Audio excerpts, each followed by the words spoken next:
Chapitre 64. Le collier.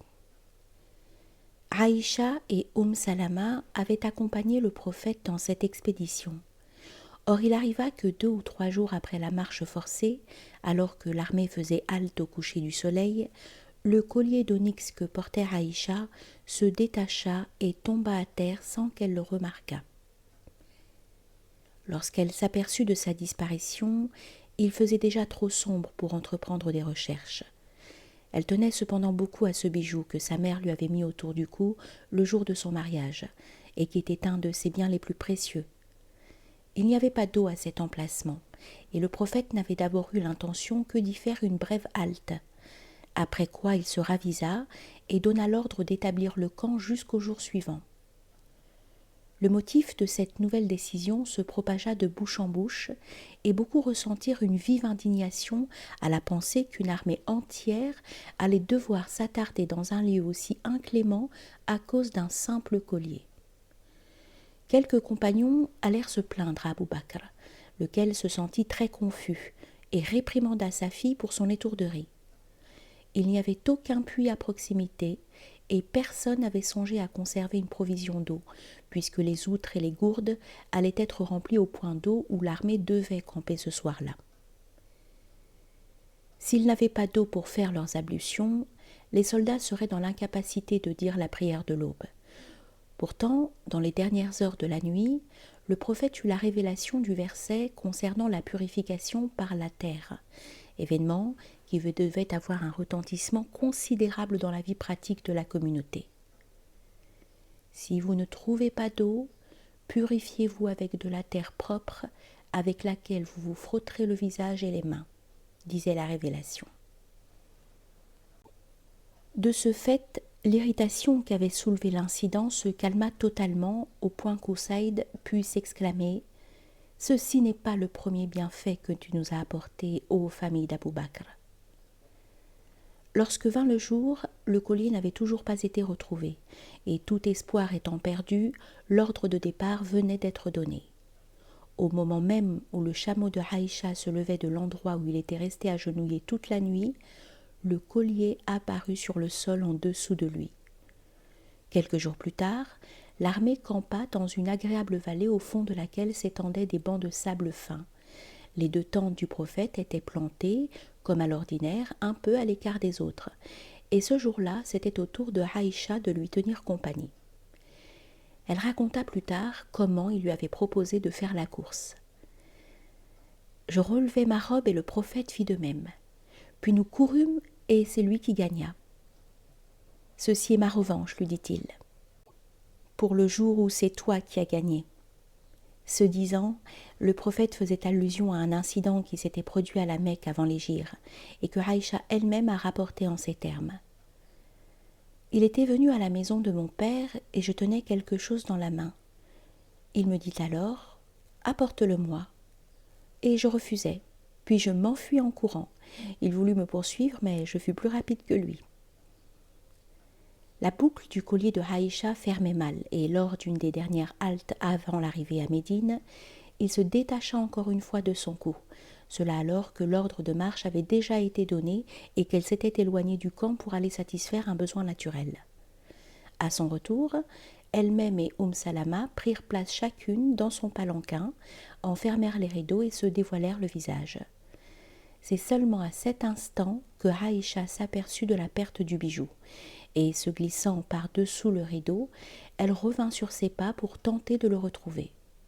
Pendant ce temps, les hommes qui avaient sellé les chameaux les conduisirent vers les palanquins, qu'ils arrimèrent sur les montures. Ils étaient habitués à la différence de poids entre les 2 litières, celle occupée par une femme d'une 30aine d'années et celle d'une mince jeune femme de 14 ans, et ils ne remarquèrent pas que cette fois le moins lourd des 2 palanquins était encore plus léger que d'habitude. Sans y penser davantage, ils emmenèrent les chameaux rejoindre le cortège qui s'ébranlait. Je retrouvai mon collier, raconte Aïcha, et regagnai le camp pour constater qu'il n'y resta pas âme qui vive. J'allai à l'emplacement où mon palanquin avait été posé, pensant que l'on s'apercevrait de mon absence et que l'on reviendrait me chercher. Pendant que je restais là assise, mes yeux s'alourdirent et je m'endormis. j'étais toujours couchée au même endroit lorsque Safwan, le fils de Mu'attal, vint à passer.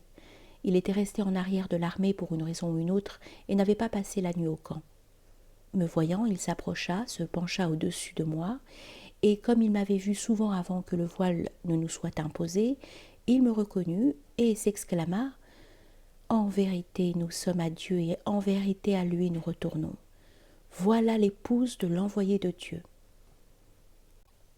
C'est en entendant ce verset du retour que Aïcha se réveilla et tira son voile sur son visage. Safwan lui offrit son chameau et l'escorta à pied jusqu'à la prochaine halte. Au moment où l'armée avait fait halte, le palanquin de Aïcha avait été détaché de sa monture et déposé sur le sol. Ne la voyant pas sortir, on avait pensé qu'elle s'était endormie.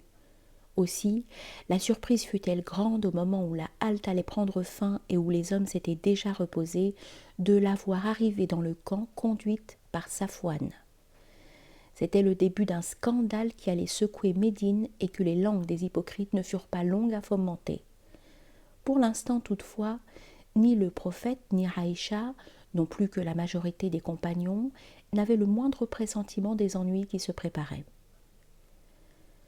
Le butin fut réparti comme d'habitude, et il y avait parmi les captives Jouaïria, fille de Harith, le chef du clan vaincu.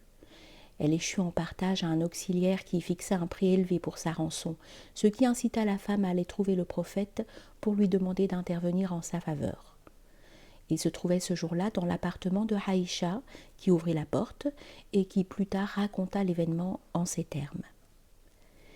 C'était une femme d'un grand charme et d'une grande beauté. Aucun homme ne la regardait sans que son âme soit captivée. Et lorsque je la vis à la porte de ma chambre, je fus remplie d'inquiétude, car je savais que le prophète verrait en elle ce que je voyais. Elle se présenta à lui en disant « Ô envoyé de Dieu, je suis Jouaïria, la fille de Harith, le seigneur de son peuple. Tu sais quel malheur m'a frappée et je suis venue demander ton aide au sujet de ma rançon. » Il répondit « Voudrais-tu mieux que cela ?»« Qu'y a-t-il de mieux ?» demanda-t-elle.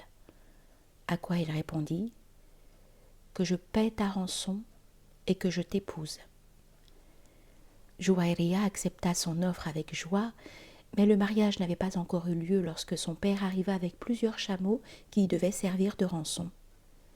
Leur nombre n'atteignait pas celui qu'il avait eu initialement l'intention d'offrir, car dans la vallée de Haqiq, peu de temps avant son arrivée dans l'oasis, il avait jeté un dernier regard sur ces belles bêtes et avait été frappé d'une telle admiration pour deux d'entre elles qu'il les avait détachées des autres et les avait cachées dans un des défilés de la vallée, ne pouvant se faire à l'idée de s'en séparer.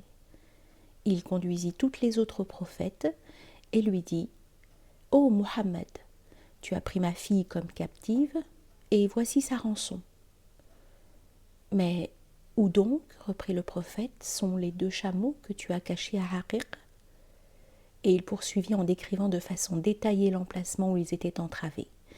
Harith s'exclama alors « Je témoigne qu'il n'y a de Dieu sinon Dieu, et que toi, Muhammad, tu es l'envoyé de Dieu. » Et deux de ses fils entrèrent en islam avec lui.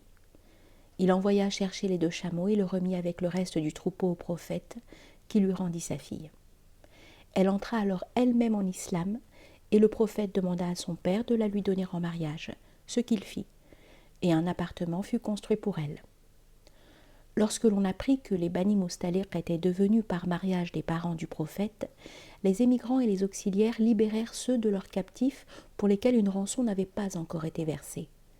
Une centaine de familles furent ainsi libérées. « Je ne connais aucune autre femme, a dit Aïcha à propos de Jouaïria, qui ait été pour son peuple une plus grande bénédiction.